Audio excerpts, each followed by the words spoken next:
Welcome to the Sound of Ideas from IdeaStream Public Media. I'm Stephanie Haney. Thank you for being with us on this Victory Tuesday for those who celebrate the Cleveland Cavaliers winning one at home last night. See if we can get a couple more of those wins in. All right, now to the conversation of the day. With gas prices hovering around $5 a gallon in much of Ohio, maybe pedaling two wheels to work or the grocery store is starting to look a little more appealing. And the timing, as National Bike to Work Day is celebrated Friday, May 15th, couldn't be more appropriate. Hopping on a bike to save a couple bucks might sound like a simple idea, but before you trade your car keys for handlebars, it's important to know about the safety concerns for riders in just about every major city across the country. Cleveland has added a few protected bike lanes in the last several years, but multimodal advocates argue more work needs to be done. And what about other barriers, like finding the proper bike and learning how to care for and maintain it? Today, we're looking at several angles of Northeast Ohio's bike landscape, from new bike lanes to rules around e-bikes. With me for the conversation, we have with us in studio Eric Anderson, the Executive Director of the Ohio City Bike Co-op. Eric, welcome to the show. Thank you. Also, we have with us Jacob Van Sickle, the Executive Director of Bike Cleveland. Jacob, welcome to the show. Thanks for having me.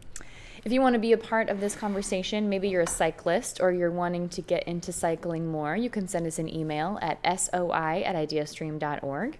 You can also message us on Instagram. We're at The Sound of Ideas. Now, as we kick off this conversation, Jacob, let's talk about it being National Bike Week, and Bike to Work Day is coming up. So how are you marking that, and how can cyclists get involved if they're interested in what Bike Cleveland is doing? Yeah, absolutely. We're really excited to celebrate National Bike Month every May, and this week is National Bike to Work Week. And to mark the occasion, tomorrow, May 13th, we're going to have a host of stops. No matter where you're commuting, we'll have folks out there with donuts and coffee to celebrate your commute into work. And we do this as a way to, again, celebrate folks commuting to work, but also as an enticement and encouragement to folks to come out and be social, grab a coffee and a donut, and, give biking to work a try. So we'll be downtown at the top of the Detroit Superior Bridge, again, with coffee and donuts. And then we have partners out in Cleveland Heights. We'll be out at the Edge Hill Overlook intersection with the Heights Bicycle Coalition. Bike Lakewood will be at Madison Park, and University Circle Inc. is hosting a stop at Euclid and Stearns. So we encourage folks to pump up those tires, grab your helmet, and come down and have a cup of coffee and a donut with us on your commute to work. And some extra time, build in some extra time there, because you don't want to have to take your cup of coffee on the bike with you. Absolutely. Or bring your cup with the lid, your mug with a lid, and you'll be able to pedal on. So we'll all be out there from 7:30 until 9 o'clock on Wednesday. All right. So Eric, fill us in on the Bike Co-op. Tell us about the organization and what kind of services it offers. Yeah, so the Ohio City Bicycle Co-op is a nonprofit bicycle cooperative.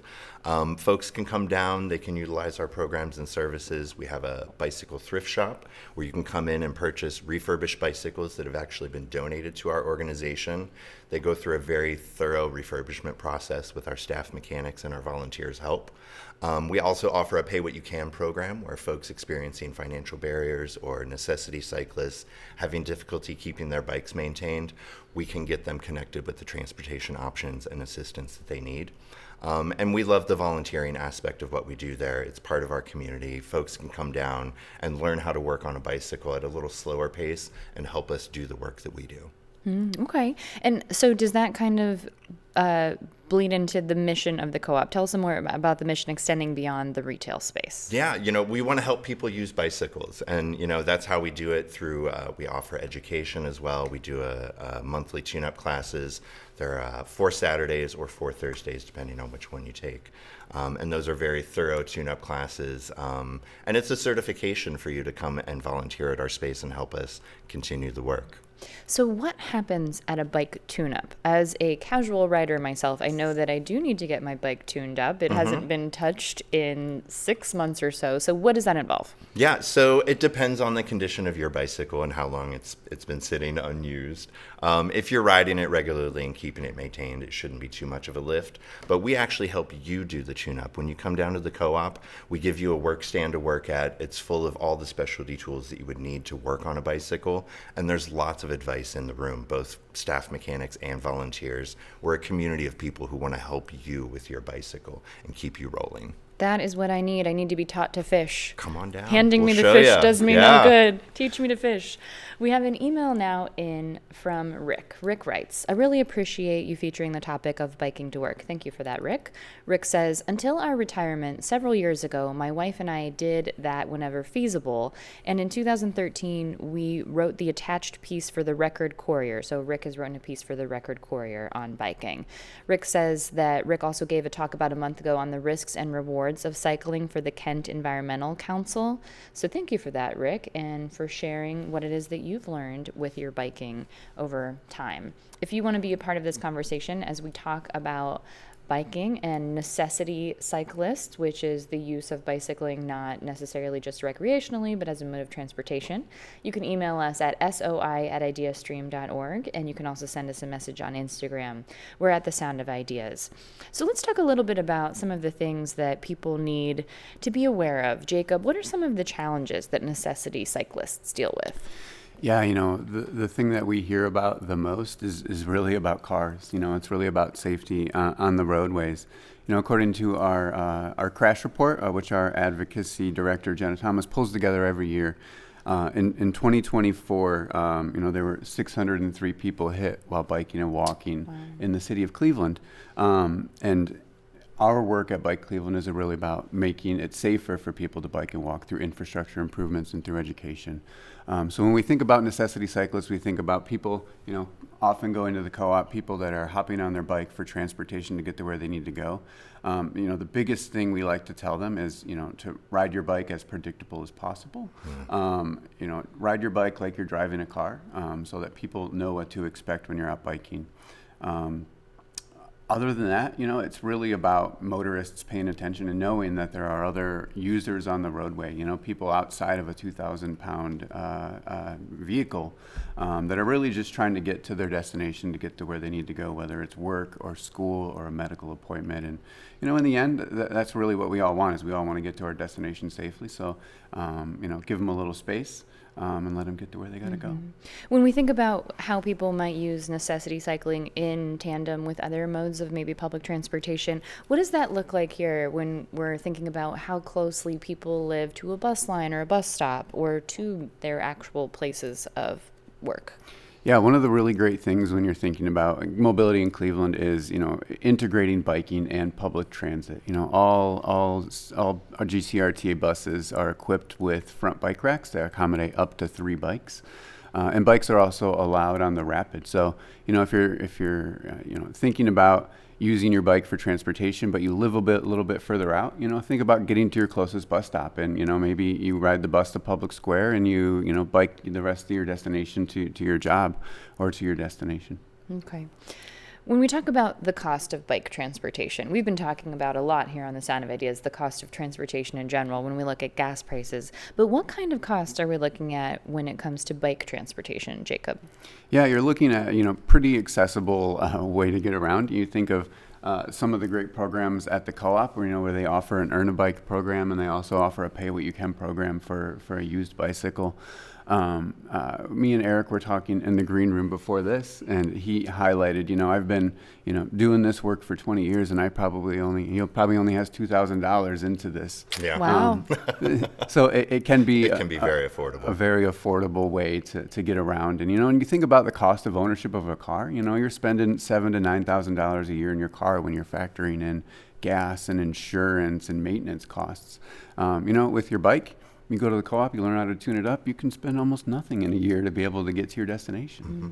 Tell me more about this Earn a Bike program, Eric. Yeah. So we don't brand it as an Earn a Bike program anymore. But what we do offer is anyone who volunteers with us, they do earn credits. So they earn credits towards anything that's been donated to us. That includes bicycles, bicycle parts. We generate a lot of bicycle parts for people to purchase and get with their credits through our volunteering activities when people take usable parts off of bicycles that we can't quite refurbish. So we've seen a lot of success with people earning their own bikes, taking that path, because some folks do have a little more time than money to give, and they do have a desire to learn how to maintain a bicycle and not just ride it. So as we're thinking about this, I am curious, how many parts on a bike are actually interchangeable? And I don't want to tell on myself here, but I think maybe I've been wasteful in my younger days and not necessarily realizing that the whole bike doesn't have to go if something's wrong with a small piece of it. We could get in the weeds, and I'll avoid that. But there are a lot of interchangeable bicycle parts, especially when you think about things from the 80s, 90s, and early 2000s. There are many, many parts that will come from this bike and go to that. Tires, tubes are very reusable as long as they're not dry rotted. All of the hardware, derailleurs, things like that, the cranksets, almost all of the bike, as long as it's not rusted or damaged, is reusable and can be put onto other bicycles. That's very interesting to know. Very good to know. And the Bike Co-op is somewhere you can go to learn more about this. If you're just joining us here on The Sound of Ideas, we are talking about necessity cycling, and this is using bicycles as a mode of transportation, not just recreationally. If you want to be part of this conversation, you can email us at soi@ideastream.org. You can also send us a message on Instagram at The Sound of Ideas. We've got a note in now from Anthony about biking to work. Anthony writes, I biked to work for years, from the late 1990s until 2000, including 2 years of riding from the east side to the airport. Not only did I save needed money, it kept me in great condition, and now in my 60s, I know that I have the capacity to be fit if I am intentional. I hope more people try this because it will make Cleveland a more bike-friendly city. So can we talk about that a bit? I was kind of curious about what the threshold is for people who are biking to work as a necessity. You can certainly ride very long distances. We were talking about this a bit. So, Eric, what do you think about that?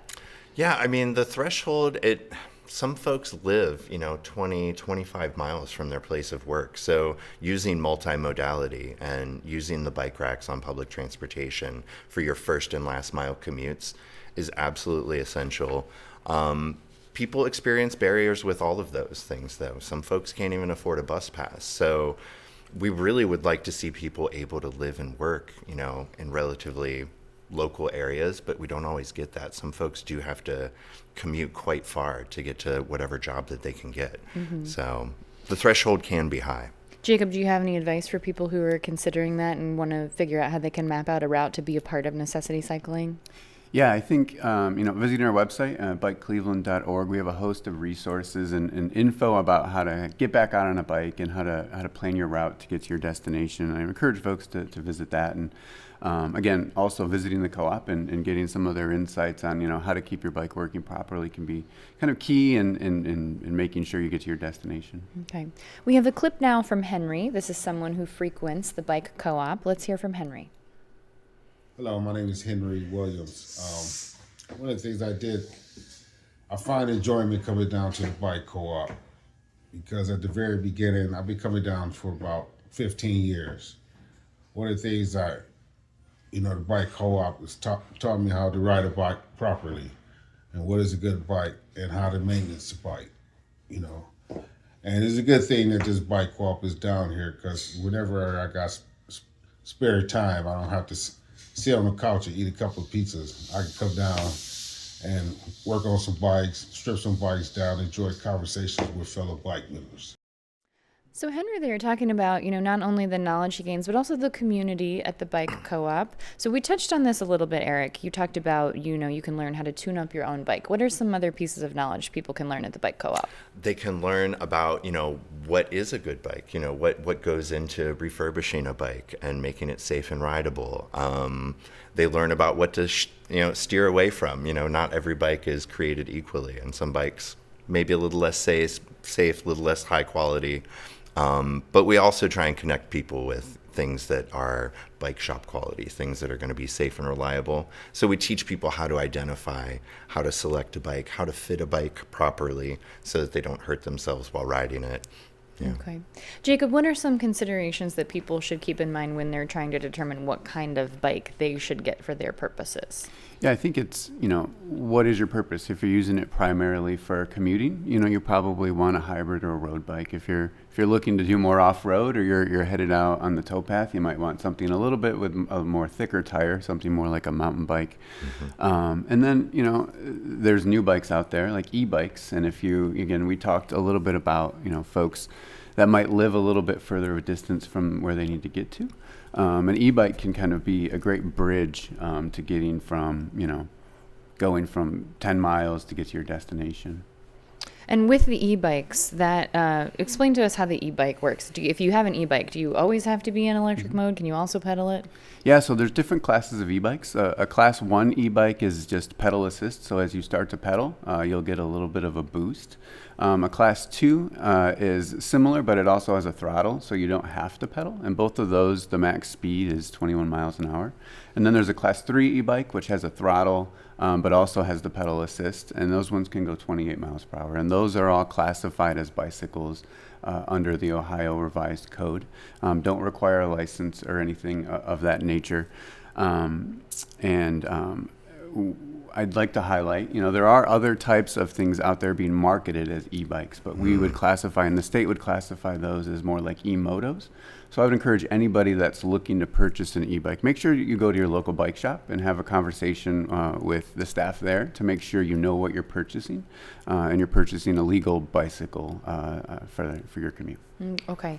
And another follow-up on this. If you've got one of the e-bikes that are the actual true e-bikes, do you have to make sure you're charged up before you leave? Are there places to charge these around town if you go on a longer ride? Yeah, generally you want to make sure you're charged up before you head out for the day. Some workplaces may allow you to bring your bike in to charge it up, but other than that, you'll want to make sure you're fully charged before you head out for the day. Okay. We've got an email now in from Tom. Tom writes, "Bicycles are one of the greatest machines of all time and to me represent freedom." Tom says, "I love riding with the group, especially Critical Mass, which is an international monthly assembly of people who ride to assert the rights of bicyclists as vehicles on the roadway. In Cleveland, they always meet the last Friday of every month at Public Square and depart at 7 p.m. And I have a feeling both of you are familiar with Critical Mass. Right. Eric, do you want to tell us a little more about it? Yeah, I mean, critical mass and group rides like it are the thing that often pull people into the community. Even a necessity cyclist, oftentimes it's something tragic. It's, a vehicle is broken down or, some other barrier has occurred that you can no longer commute in the same way But like for myself, back in 2005, that was the story. My truck had broken down and I had to ride a bike. But then when I went on my first Critical Mass, that's when I discovered the community of cycling and the love. There's people of all social levels at these Critical Mass rides, at the Cleveland Slow Rolls, and all of the smaller regional group rides in your neighborhoods. A lot of them are, affiliated with some of the Bike Cleveland chapters. And it's a lot of cyclists' first taste of the true cycling community. And I'm getting tingly just talking about it because it fills my heart to see so many cyclists in one place. Mm-hmm. We have an email now in from Rich, and Rich asks about encouraging bikers to obey red light signals. Rich says a lot of bikers believe the traffic signals are for cars, not for them. So would you like to comment on that? Absolutely. I stop at every red light. I like doing track stands at red lights, which is where you don't put your feet down. And I like to put a little show on for the cars. But no, I absolutely stop at every red light. And all cyclists should obey all of the traffic laws as they're written. We are vehicles in the state of Ohio. And we have every right to the lane, just the same as the cars. And we should stop at every traffic light. Okay. Anything you'd like to add there, Jacob? Yeah, I echo Eric, and I also highlight, Bike Cleveland hosts a number of education programs right now. We're working closely with Cleveland Metropolitan School District to teach physical education teachers how to teach kids how to bike safely and properly. And, as same with adults as with kids, we're always teaching people, as a bike, you're a legal road vehicle and you need to follow the rules of the road. Absolutely. Okay. Thank you for that. If you're just joining us, this is The Sound of Ideas. I'm Stephanie Haney. We're talking about necessity cycling. We're going to take a quick break now. When we come back, we will have much more about cycling, safety, and other bike news. You're with The Sound of Ideas from IdeaStream Public Media. I'm Stephanie Haney. Thank you for staying with us. Today we're talking about cycling in Northeast Ohio, and we're learning about the Ohio City Bike Co-op, as well as getting updates on new bike lanes and safety measures across the region. Staying with me for this discussion are Eric Anderson, the Executive Director of the Ohio City Bike Co-op, and Jacob Van Sickle, Executive Director of Bike Cleveland. If you want to join the conversation, you can email us at soi@ideastream.org, or you can message us on Instagram. We're at The Sound of Ideas. We'll start with an email in from Josh. Josh writes in, when I visit other cities, I feel like I see far more cyclists commuting around than here in Cleveland, and many of these cities have more protected infrastructure supporting this. Even places like Columbus and, dare I say, Pittsburgh feel more comfortable to bike in. Oh no, Josh. But the hills. But the hills, right? Josh says, can we please talk about some of the things that Cleveland as a city can do to encourage commuting safely? Jacob, is there anything you can share with us on infrastructure updates and what's happening around Northeast Ohio? Yeah, I think the one thing I want to highlight is, in April of 2025, the city of Cleveland adopted a new 5-year transportation and mobility plan called Cleveland Moves. And this plan really outlines a strategy where we're going to install bike lanes in a timeline to make it easier and safer for walking, biking, even driving in the city, and just overall getting around. And I want to highlight, this work isn't just, stuff Eric and I support and we're advocating for. We worked with Baldwin Wallace Community Research Institute a year or so ago to do some public interest polling. We found that 73% of Clevelanders support reallocating space for better biking and walking, and 66% want the city to move faster on installing protected bike lanes and pedestrian safety improvements. So your email correspondence there is not alone. But last year, when the city adopted Cleveland Moves, the mayor made a commitment to install 50 miles of high-quality bike facilities over the next 3 years. And we're ramping up, doing community engagement, working with our Better Street committees at the neighborhood level, working with a new coalition we put together called the Cleveland Streets Coalition to kind of build up support for a number of projects that are coming online. And a few of those are the Memorial Bridges Loop will break ground next month and be done in November, and that'll connect downtown to Ohio City, utilizing Ontario and Huron with a multi-purpose trail. The city's first parking protected bike lane is going in on Payne Avenue this year, which will run from East 30th to East 55th. The city is also going to be doing some quick build projects to upgrade some of our existing bike lanes, like the ones on West 65th, to make them protected. And these are projects all outlined in Cleveland Moves that, we're pushing the city to implement faster, and we're encouraging residents to also encourage them to implement these things faster. And when you say parking protected bike lane, what does that mean? Yeah, so if you think of a bike lane on a road, it's on the curb. So this would basically put a parking on the left side of the bike lane so that you're protected from the travel lane from parked cars. Okay. Yeah. Putting it on the other side so that you're not by the moving cars, you get to be by the cars that are stationary. Yes, in a more protected space. And some of the other things on the car side of things are speed tables and roundabouts. Tell us about how that helps promote bike safety. Yeah, we all know and we've all seen the carnage that happens on many of our streets. And with Cleveland Moves and even prior, the city's made a commitment to Vision Zero to eliminate serious injury and fatal crashes in the city of Cleveland by 2032. And a key component to accomplishing that is neighborhood traffic calming and residential traffic calming. So to accomplish that, the city started to install 60 to 100 speed tables a year on residential streets to slow traffic down. They've also begun to install things like centerline hardening. You'll see some of that downtown, which is a plastic post installed at the center line at an intersection that encourages motorists to make slower turns actually into their travel lane instead of cutting the turn short into the oncoming traffic. So things like that are really helpful in terms of slowing traffic down. We're also working with the city right now on a few more neighborhood roundabouts to calm traffic at the neighborhood level. So these things, it's really a host of things that the city can do to really help encourage people to bike and walk and make it safer. And residential traffic calming, implementing bike lane upgrades, and building new bike lanes are key components to kind of encourage more people to get out and ride. Okay.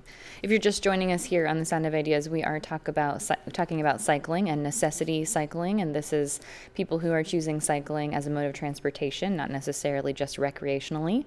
If you want to be a part of this conversation, you can email us at soi@ideastream.org, or you can send us a message on Instagram. We're at The Sound of Ideas. We have a note in from Valerie. Valerie writes, after 2 falls on his bike, a friend switched to a trike. Please talk about biking for people with balance issues or who want to ride safely as they age or face illness. Valerie, thank you for that. Eric, is there anything you can share regarding that? Yeah, one of the best methods for learning how to ride a bike is the balance bike method. And so you can purchase a balance bike, or you can actually convert a regular bicycle into a balance bike. And all you do for that is you take the pedals off. Preferably also take the crank out, so there's actually no pedaling on a balance bike, and your feet are actually your training wheels. So we actually do this with kids. We have a youth balance bike class that we offer in the summertime, and we have a very high success rate with that. Usually about 70% success with those kids balancing and pedaling after the 2 hours. But balance bike works for everyone. I've taught a fair number of adults how to balance and pedal on bicycles, so it's never too late. Okay. Tell us a little bit more about the demographic of the people who come into the bike co-op in general. Yeah, a lot of the folks are going to be those necessity cyclists, those folks who may be experiencing some financial barriers, and we have a number of programs that can assist them. We also get folks who probably could go to the bike shop and spend, the full amount for a bike, but we appreciate them coming down and purchasing from us as well, because that just supports our programs and services. We can turn that money right back into our community. Someone who uses the bike co-op is Steve, so we have a clip from Steve. Let's hear that now. First, I didn't know much how to work out bikes. All of a sudden, I know how to do derailleurs, brakes, and things like that. And they helped me out with a really tight budget. And I learned a lot too by volunteering and taking classes, so I definitely recommend this. Thank you for the recommendation, Steve. Can you tell us a little bit more about Steve, Eric, and his experience? My eyes are filling up. We just love the volunteers. Steve has been coming around for a good long while. Steve, definitely was experiencing some financial barriers and some life challenges when we first met him before the pandemic. And, Steve's working now. He has stable housing. And like he said, he knows how to work on his own bike. And he comes down pretty regularly. And we love Steve. I have to imagine that provides a certain sense of empowerment for the people that come into the bike co-op. Absolutely. Dignity and empowerment, being able to work on your own form of transportation. When I was a teenager, I used to work on my own cars, but they were from the 60s and 70s, and you can't hardly work on automobiles anymore. So being able to come down to the co-op and use tools and be able to do something for yourself, yeah. Well, I'm with you on that. I'm not doing anything on my car. I'm also not doing anything on my bike, but maybe I'll come to the bike co-op and we can fix that. Yeah. We can fix that up. But speaking of cars, let's talk about that for a moment. So the gas prices are high right now. We are seeing that. Is that something that you're seeing is turning more people to biking, Jacob? Yeah, we're in that cycle where gas prices are going back up and people are starting to think about getting back out on a bike, pulling them out of the garage and getting out to ride. I think to share a story, especially around kind of the senior side of things, and the freedom that biking can bring to an individual. We have a great partnership with the Cleveland Department of Aging. In partnership with their senior walks, we'll bring out a program called Silver Spokes, where we bring out a fleet of senior accessible bikes, tricycles, recumbent bikes, an electric bike, and a flat foot step-through frame bike. And it's through this work where, allowing seniors to test out these bikes. And so often a senior will get on a bike and they're like, man, I haven't been on a bike in decades, and that was the most fun I've had in years. So when we think about, people are starting to bike more and think about biking more because of high gas prices and the affordability of it.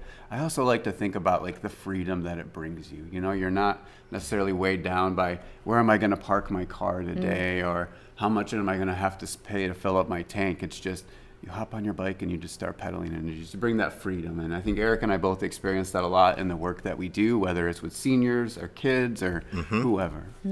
Speaking of kids, there is a kids class at the Ohio City Bike Co-op. So we've got a clip from that. Let's see that.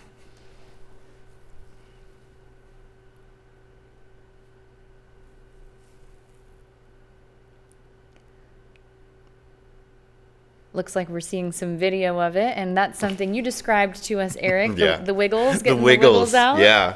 So we, like I mentioned earlier, we offer a kids balance bike class, ages 5 to 12. And it's 6 students, and we get them out there. And the way we start the class, because, you know, everybody's usually a little tense when they visit us at the beginning of the balance bike class. A lot of them have fallen over, have had, you know, a lot of trouble learning. So we lay their bikes down, and we talk a little bit about that tension and how they're feeling in the moment. And I tell them what I like to do when I'm tense is I like to wiggle.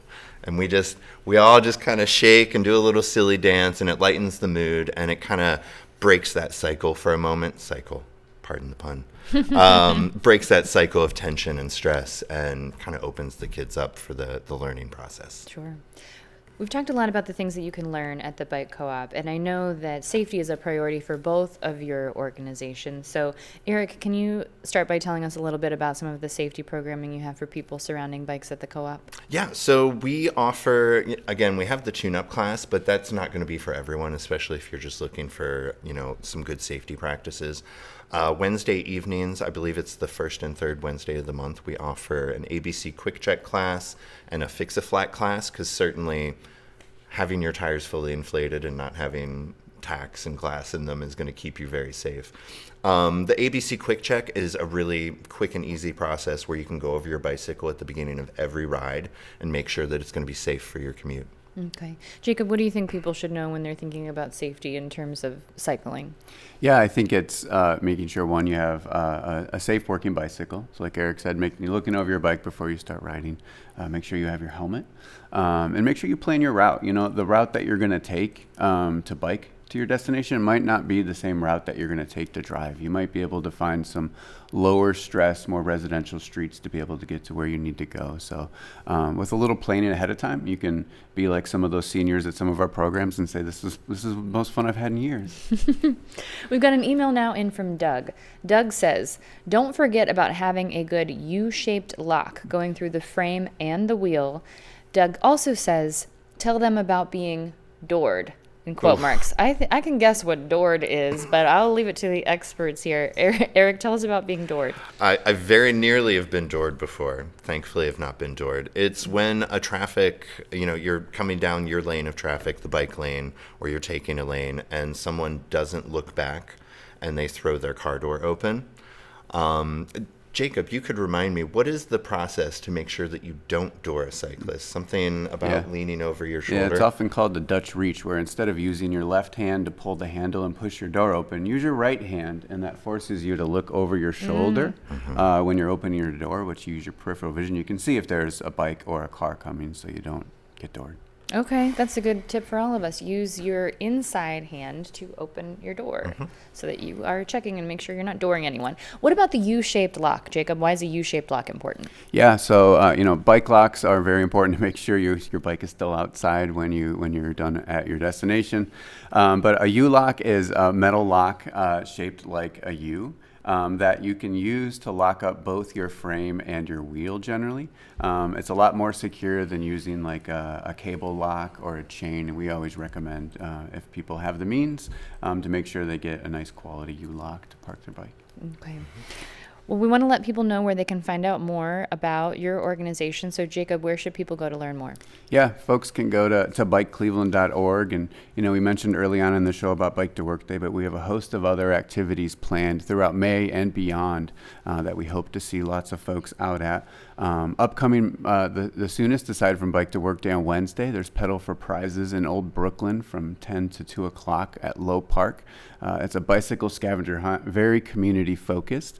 It's a great way to meet new folks and a great kind of foot in the door to get out biking again. So I encourage folks to check that event out or come out to Bike to Work Day or check out any of our events going on this month and into the summer. Okay. Eric, where should people learn more about the Ohio City Bicycle Co-op? Yeah, you can find us at ohiocitycycles.org. All of our information on our programs and services can be found there. And we're also quite active on social media, and you can find us there at Ohio City Cycles on Instagram and Facebook. Great. All right, Eric Anderson and Jacob Van Sickle, thank you much for being with us today. Thanks for the opportunity. Thanks for having us. We appreciate it. If you missed any part of today's show, you can hear a rebroadcast tonight at 9 on 89.7 WKSU. You can also find every episode of The Sound of Ideas wherever you get your podcasts and on the IdeaStream Public Media YouTube page. To get the last word on today's topics, you can email us at soi@ideastream.org and find us on Instagram at The Sound of Ideas. Yesterday, we talked about some ways that new parents are forming communities to connect with each other. Charles wrote in about parenting, saying, "It's challenging but rewarding, full of tough choices but wonderful rewards. Shout out to the non-stay-at-home parents who deal with separation and sacrifice that deals with non-rewarding jobs." Thank you for that. We also had an audience member write to us on Instagram. They said, "Going back to working out, CrossFit is a great community for adults seeking friends and a good group to connect with. My mother has been doing it for 20 years, all through 4 pregnancies, and has definitely helped her along the way." Thank you for that message on Instagram. Now, tomorrow on The Sound of Ideas, we enter the summer season, and many of us are spending more time outside, so we'll get some tips on how to keep your skin safe and look at early warning signs for skin cancer. I'm Stephanie Haney. Thank you for keeping the conversation going. I'll talk to you again tomorrow.